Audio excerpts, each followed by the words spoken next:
There is a mass exodus going on right now in the NBA. Billionaires have suddenly decided that they no longer want to be in the business of basketball. Within the last couple of years, the Mavs, the Hornets, the Blazers, the Celtics, most recently the Lakers, they have all been sold or are currently up for sale in the case of the Blazers. Now, two of these are cornerstone franchises in the NBA. We're not talking about the Detroit Shockers and the WNBA Dump selling for $250. These are legacy franchises being sold. These are money printing machines. The question is why? It is no secret. The NBA has been on a steady decline for the better part of 10 years. Well, KC, that's not true. Adam Silver just swindled the networks for billions of dollars. Yeah, keyword, swindled. I don't give Adam Silver credit for much, but he must be one hell of a negotiator. Somehow, he convinced the networks and streaming services to give him, I think it was $76 billion over 11 years for a league that's been struggling to draw flies to a fresh turd. Ratings for the NBA Finals, atrocious. The All-Star Game has become an annual embarrassment. For most of the regular season, the NBA is completely ignored by the casual fan. The NBA seems like a big deal because it dominates coverage at ESPN, but for most people, they're not paying attention to the NBA until April, and that's if they're paying attention at all. I would assume the NBA's decline played somewhat of a role in selling these franchises. Maybe owners were looking to sell while their team still had value or the value was still high. There's a lot of overpaying right now in the NBA. Networks are overpaying for the league. Teams are being forced to overpay for superstar players if they want to keep them. Otherwise, star players, they have to take significantly less money to keep the team together. And I think that's one of the main reasons owners are getting out of the business of basketball. Adam Silver has made it impossible to keep a championship roster together. Make sure to like and subscribe. You can follow me on Twitter at KC_BTL84. Link to the main channels in the description below.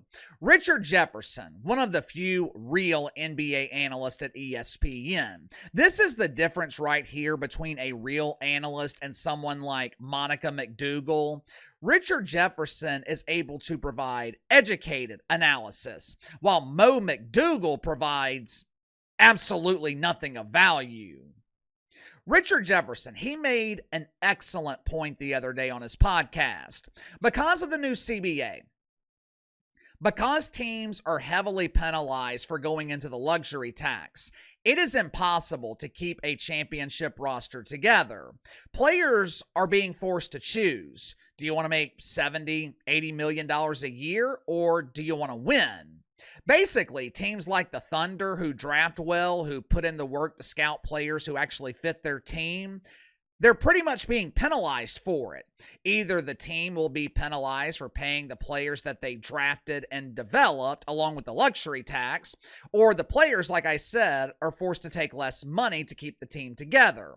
Look at what just happened to the Celtics. Just last year, we were talking about the Celtics being a potential dynasty. Going into this season, the Celtics aren't even a contender. Porzingis, gone. Drew Holiday, gone. Why? Because the Celtics saved $180 million in luxury tax, not salaries. The $180 million, that was a savings in luxury taxes. Now, for most casual fans, they don't give a shit about that. They don't care about luxury taxes. They don't care about player contracts. The only thing casual fans care about is being entertained. And that's where the new CBA has destroyed the NBA. When you look at the history of this league, The NBA has always been about dynasties. Celtics and Lakers in the 1980s, the Chicago Bulls in the 90s. The Lakers were a dynasty again in the early and then the late 2000s. The Warriors dominated the last decade. For 4 or 5 years, it was the Warriors versus LeBron James. Now, you got different teams every year. But KC, that's great! The NBA finally has parity. The NBA has equality. Everyone has a chance to win.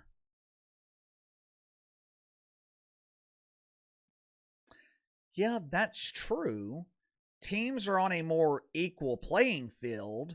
The problem is no one is watching. I know fans complained about super teams, but super teams were interesting. Fans complained about dynasties, but dynasties are interesting. People might have complained, but you know what they were also doing? They were watching. I am a die-hard fan of the NBA, and I find it difficult sometimes to maintain my interest. On the court, the NBA Finals were great. But there's so much more that goes into it. The presentation was awful. There was a complete lack of star power. There were no storylines. The Thunder could be a potential dynasty, but because of the CBA, it's damn near impossible to keep their young core together. The Pacers are already finished. Miles Turner is in Milwaukee. Why? Because the Pacers didn't want to pay him and they didn't want to pay the luxury tax. And I think that played a role in some of these owners selling their teams. We are reaching a point where NBA players are making too much money. It's the reason the Mavs traded Luka Doncic. At $30 million a year, Luka being lazy, Luka showing up to training camp out of shape, Luka not playing defense, we'll tolerate it. At $80 million a year, it's unacceptable. Miles Turner just got $28 million a year from the Bucks. Miles Turner is a role player. Soon, we could see role players making $40, $50 million a year. Mavs, Lakers, Celtics, Hornets, Blazers. These are all teams that have been sold or are up for sale in the last couple of years. One of those teams was owned by Michael Jordan. The face of basketball is getting out of the business of basketball. I've been telling you guys for years, Adam Silver, worst commissioner in sports. And now it looks like NBA owners agree with Uncle KC. Sound off in the comments below. I'll see you guys tomorrow.